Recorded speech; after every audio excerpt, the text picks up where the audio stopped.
안녕하십니까. 대구. 오늘은 제가 이른바 공산주의 혁명 그 노선에 있어서 여러분 이름을 들었을 겁니다. 이른바 그람지의 진지론을 들으셨을 건데 오늘 간단히 좀 설명을 드리겠습니다.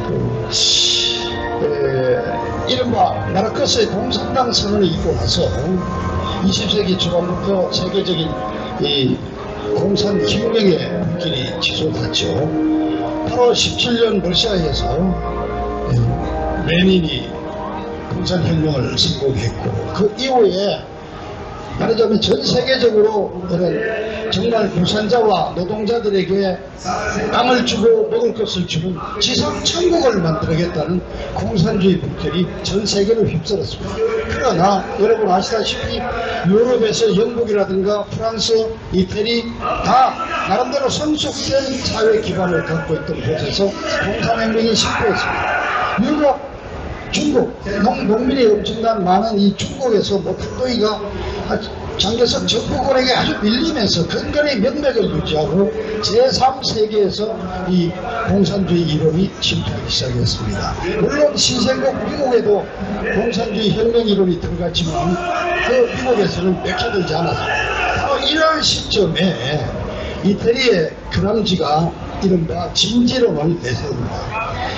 근데 진지론 플러스 문화 헤게몬이라고 할 수 있고요. 저는 전 세계 어느 학자도 이 얘기를 안 했지만은 저는 이 둘을 묶어서 밑바탕에는 음지에서 양지로 전략이 있다 이렇게 말씀을 드립니다. 오늘 제가 좀 설명을 좀 드리고자 합니다. 왜냐 현 시점을 보는 우리 시각을 가져야 되겠다 싶어요. 이 그람지가 그람지는 아주 불우한 친구고 4살 때 척추병을 알아서 척추가 휘어가지고 북추가 되었습니다. 아주 불우한 친구인데 그리고 이 친구는 급진적인 이론을 보다가 투옥이 돼가지고 20년 징역형을 받고 옥중에서 그냥 46살 나이로 죽어버렸습니다. 근데 이 친구의 논리는 이겁니다. 전쟁으로 비유할 때 전면전이나 정면전쟁으로는 이길 수가 없다. 왜냐 저자들은 기독교층은 우선 정치 제도를 갖고 있고 두 번째 군대와 경찰이라는武력 수단을 가지고 질서를 유지하고 있고 모든 권력을 다 장악하고 있다. 그럼 우리가 어떻게 해야 되느냐. 맞붙었으면 우리 100번 깨진다. 그러니까 우리는 저기 취약한 곳을 파고 들어가지고 거기에서 참호를 파고 그 위에 두껍게 지붕을 덮고 벽돌을 쌓아가지고 아주 두꺼운 참호를 만들어가지고 그거를 진지로 삼아서 각계각층에서 그냥 숨어 있어야 한다. 그런데 이 진지로 두 번째 문화 해결론은 이제 하나의 배경이고 문화 해결론이라는 것은 이제 구체적인 투쟁 방법입니다. 그래서 가장 필요한 것이 뭐냐? 홍보 선전이다. 그러니까 언론계 이런 쪽을 바꾸더라도 아울러 문화계 소설을 쓰는 문단에 들어간다든가 연극을 해서 하는 그 당시 영화가 없었대. 영화가 좀 처약한 연극을 하는 그런 모델을 한다거나 대중예술을 파고든다거나 하여튼 이런 방면으로 들어가서 그 취약한 층에서 실력을 기르고 참호 속에 숨어서 저변을 확대해야 된다. 그래서 이 세력이 어마어마해지고 말하자면 한번 전면전을 할 만한 시기가 됐을 때 나타나라. 그래서 저는 음지에서 양지로의 전환이다 그러는데 이 그람지의 진지론을 도입해가지고 가장 성공을 한 세계 공산주의 혁명의 모델 국가가 바로 대한민국입니다. 보십시오. 80년대 후반 베를린 장벽이 무너지고 러시아가 92년에 무너지면서 전 세계적으로 사회주의 공산주의 운동이 올라탔습니다. 우리나라에도 영향이 있었습니다. 전향이 일어났습니다. 그 전향의 가장 대표적인 인물이 김문수 경기도지사였지 않습니까? 김문수가 그 민중당 출신으로서 구로동의 오평모방을 중심으로 부도운동을 시작했죠. 우리도 같이 시작했던 아주 운동권 그거 아닙니까? 김문수를 중심으로 해서 대거 이탈을 해서 그들을 YS가 수용을 해서 96년에 김문수, 이재호 이런 자들을 공천을 줘서 국회의원을 만들어줬습니다. 또 김영원이라고 80년대 이른바 강철 서신을 통해서 대한민국의 주사파 이론을 학습시킨 대표적인 김영환이가 자기 세력들을 몇천 명을 끌고 그래서 우리 우파들은 이제 대한민국에서도 사회주의 운동이 끝났다고 안심하고 있었습니다. 그러나 여러분, 그람지의 진지론이 70년대 도입되고 80년대부터 우리 사회에 침투하기 시작했습니다. 자, 보세요. 가장 대표적인 게 이 대중예술로 그람지가 지목했잖아요. 그 모리탄 목사의 아들 문성근이가 연극 무대에서 통해가지고 영화계로 침투해서 그 자들이 뭐를 들고 나왔느냐 하면은 한국 영화를 진흥시키기 위해서 외국 영화, 특히 헐리우드 수입 영화를 상영 시간을 제한했다. 스크린 프로트 운동을 부르면서 대한민국 영화인들을 다 휘어잡았잖아요. 그래서 대한민국 영화를 영화하는 사람들이 맞단 말이야. 문성근이 말이 맞단 말이야. 우리나라 영화를 살려야지. 이건 이념 투쟁도 아니다. 이렇게 끌어들여서 바로 대표적인 안성기와 같은 그런 배우도 그 당시 스크린 프로그램에 들어가면서 저쪽으로 기울게 됐습니다. 그 다음에 종교단체, 정의구현 사제단이 만들어졌죠. 각종 배형교회의 목사들이 좌익 경향으로 넘어가서 교회가 그냥 이른바 더블유도 70운동 이런 쪽으로 좌익으로 넘어갔죠. 문단에는 전라도 시인 고원이를 중심으로 해서 완전히 전라도 문학이 하나 완전히 그냥 문단을 완전히 장악하는 단계로 갔죠. 이런 식으로 각자 진지를 타고 들어갔던 애들이 러시아가 소련이 해체되고 베를린 장벽이 무너지는 90년대 초에 우리 대한민국에서는 오히려 뿌리를 내려가지고 애들이 드디어 양지로 튀어나왔죠. 그것이 뭐냐? 바로 김대중 노태우 시대에 운동권 그걸 누가 해줬느냐? 바로 사실은 김대중이가 가장 큰 역할을 했죠. 음지에서 숨어있던 이 진지를 구축하고 있던 자들을 분야별로 하나하나씩 끄집어내서 국회의원 파츠를 달아가지고 대한민국의 하나의 제도권 안에 들어오도록 만들어준 게 바로 김대중 아닙니까? 그리고 노무현 때 이 아들이 아주 대거 그래서 노무현이가 집권 2년 차에 2004년에 이른바 열린우리당을 2003년 1년 바로 뒤죠.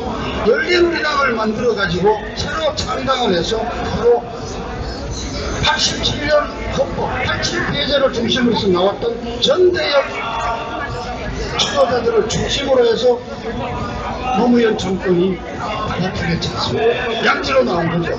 걔들이 그 다음 이명박 정권에 넘어갔지만은 3개월 만에 광우병 파동을 일으켜가지고 이명박이를 불복을 시켰죠.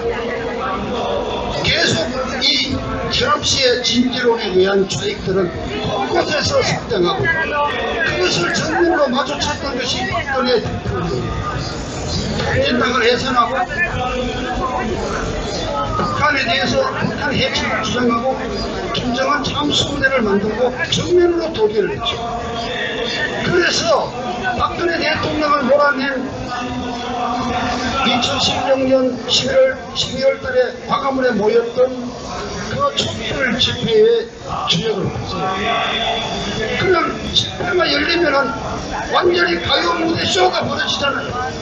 양현이를 비롯해서 얼마나 많은 애들이 나타났고 코미디언들이 다 나오고 바로 대중예술 완전히 문화적인 헤게모니를 장악하자는 그람시 이론이 빛을 발한 거예요. 그래서 저는 박근혜 대통령 탄핵 위해서 촛불 집회에 나왔던 그 인간들이 바로 그람시의 진지론 문화 헤게모니 장악 그 이론에 따라서 완벽하게 자생적인 공산주의 세력에 완전히 집합체가 촛불 집회로 저는 생각하는 것입니다.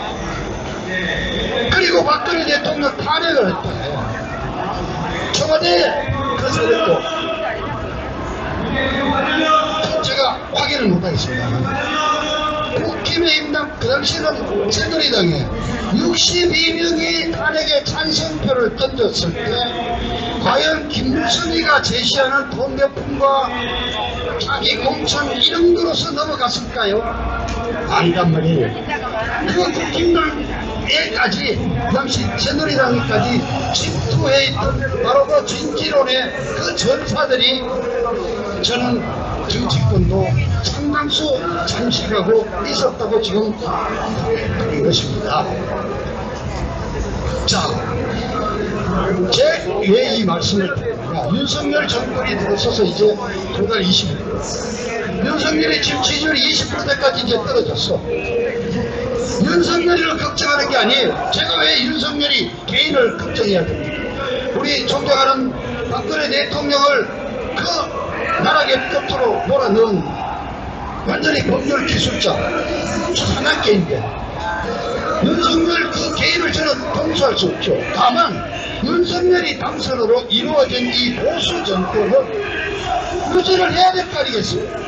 이것이 무너지면 다시 그러면 좌파들한테 또 정권을 넘겨줘야 된다는 말입니다. 그래서 윤석열에게 정말 충격의 충고를 드리는 거예요. 제가 이 얘기를 했느냐, 지금 윤석열이가 당면하고 있는 이 대한민국은 아직도 전쟁 중이다. 이게 전쟁 중. 정권이 바뀐 게 아니에요. 이른바 대통령을 중심으로 한 비서실만 윤석열이가 임명을 했을 뿐이지 국회 거의 3분의 2석을 아직도 더군다니 장악하고 있어. 대한민국 언론 다 장악하고 있어. 이른바 4대 공영방송 KBS, MBC, YTN, 연합뉴스 바로 이 주사파 정권에 의해서 임명된 사장들이 붙들어 있고 그 외에 심지어 조중동조차도 기자들은 민주노총 산하의 언론사 지부 이른바 그걸 합친 언론연 소속 기자들로서 아직도 좌측으로 기울어진 노평을 내고 기사를 쓰고 있잖아요. 그 다음에 각종 공기업 문재인이가 임명하고 알박기에는 인사들 그대로 남아있어. 대중예술 아직도 누구야 뭐 송강호 누구죠? 그 이병헌이 이런 자들 가고 있고 방송 코미디 대중예술 아직도 김재동이 이분들이 다 장악하고 이경규 완전히 좌파 대중언론 다 장악하고 있고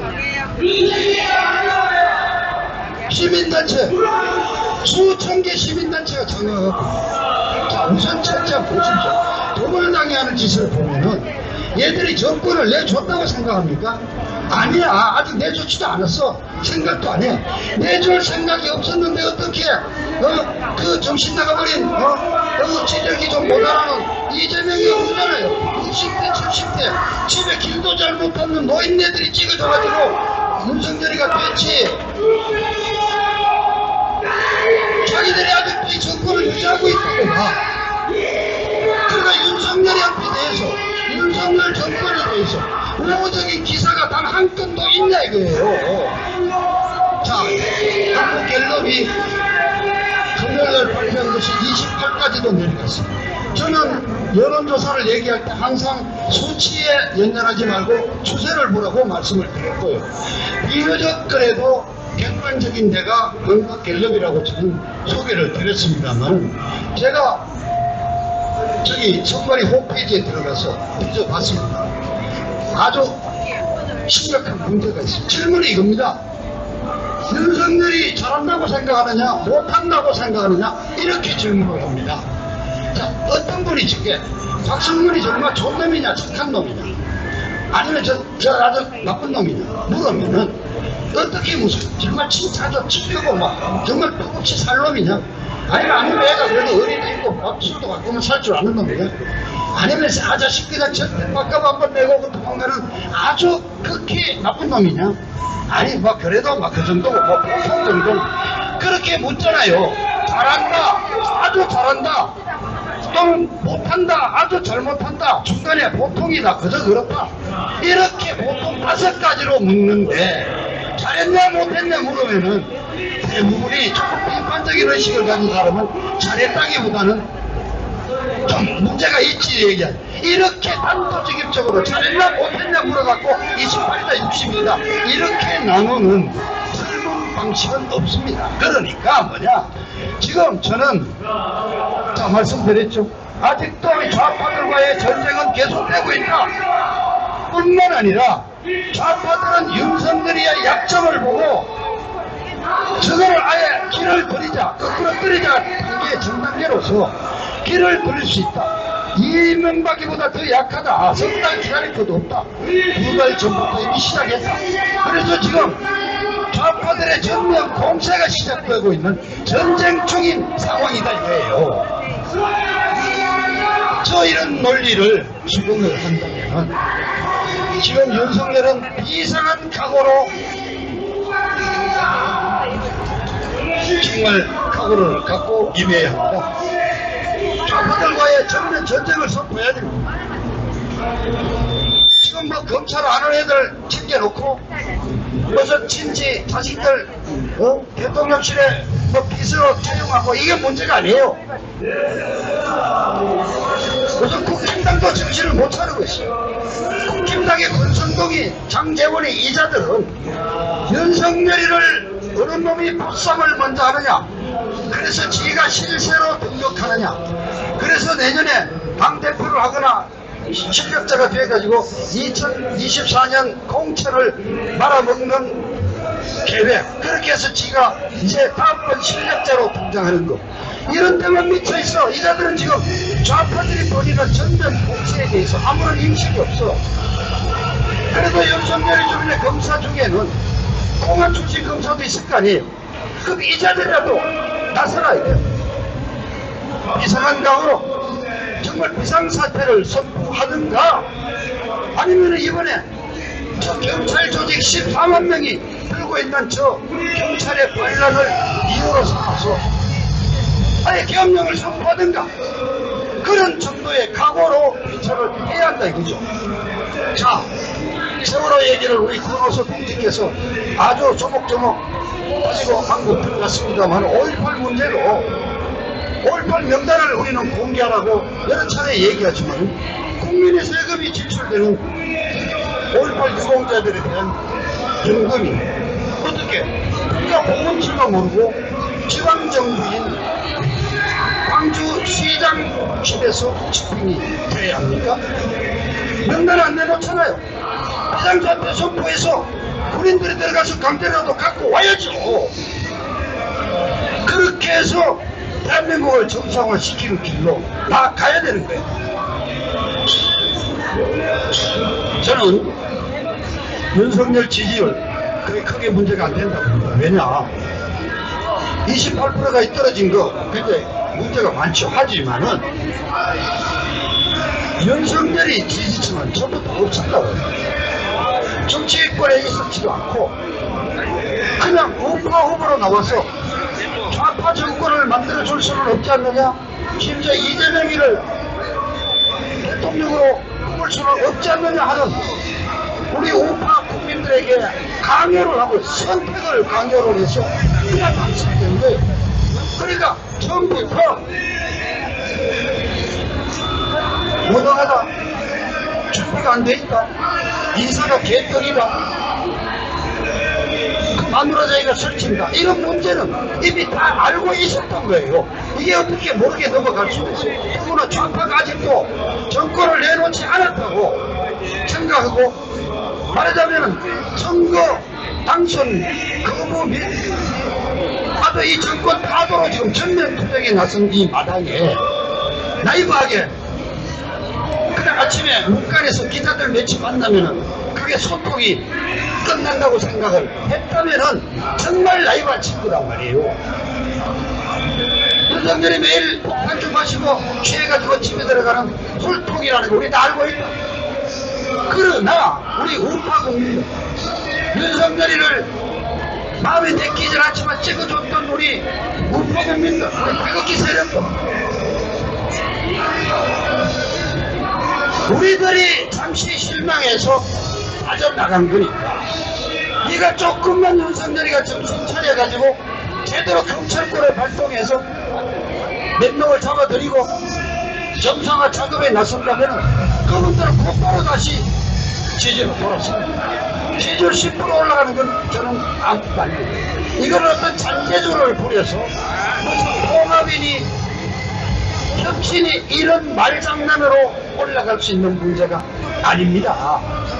바로 우리 우파 국민들이 윤석열이를 찍어준 이유, 네가 잘하는 거 과거 5년 동안 적폐 수사하듯이 문재인 정권의 이 후유증 남긴 이 쓰레기들을 정리해라는 그 명령을 그대로 실천만 하면은 윤석열 그 숫자는 올라갈 수 있고 다시 할 수 있고. 자, 오늘 여러분 이 집회에 참석할 때 이 광화문 주변에 빨간 우산을 써놓고 완전히 이 세종로를 지금 장악해놓고 중앙미군 철수 반대 1000만 명 서명운동을 받고 있습니다.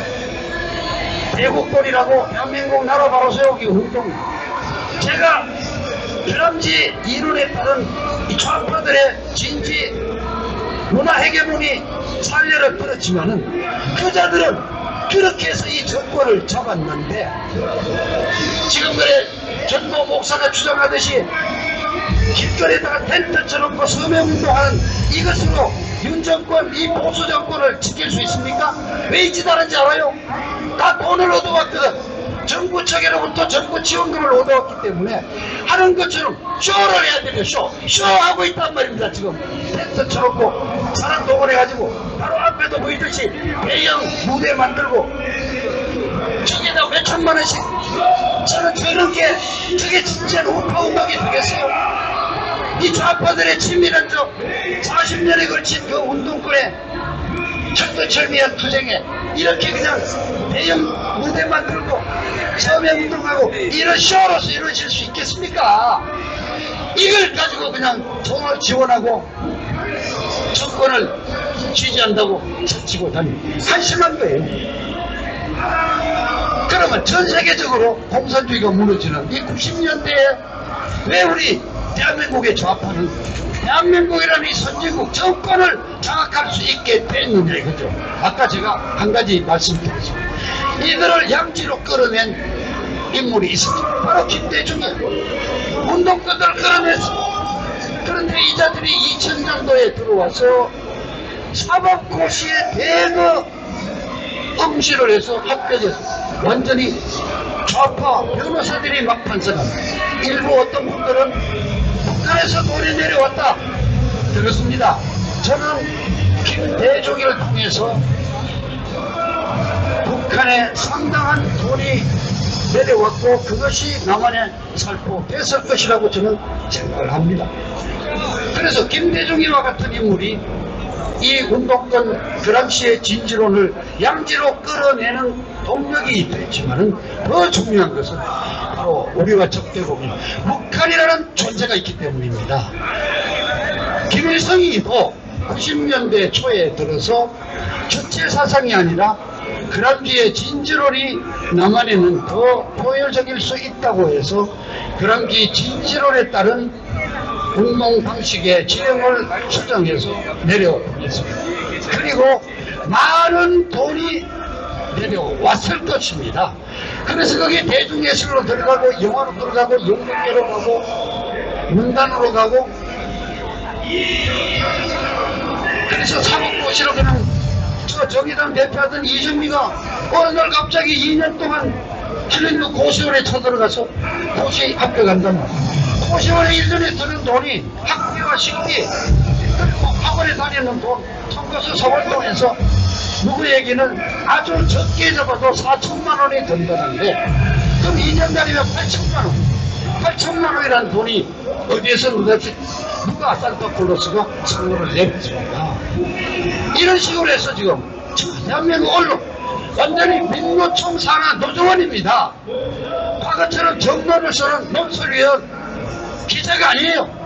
민주노총 산하 언론연의 지시를 받아서 아까 말씀드린 KBS, MBC, SBS까지 포함해서 YTN, 연합뉴스, 사내 공영 노조, 톱뉴스가 거의 똑같습니다. 그러나 주요 뉴스가 거의 같습니다. 같은 논조로 가고 있습니다. 바로 이러한 사방위원들이 포위된 상황에서 윤석열이는 경찰 선후배 며칠 끌고 지금 저 용산에 앉아가 지금 몸부림치고 있다. 정신 차려야 됩니다. 이러다가 무너지고 나면은 그 업보는 우리 우파 국민들, 보수 정권을 지지했다 우리 선량한 국민들이 뒤집어 써야 하는 것입니다.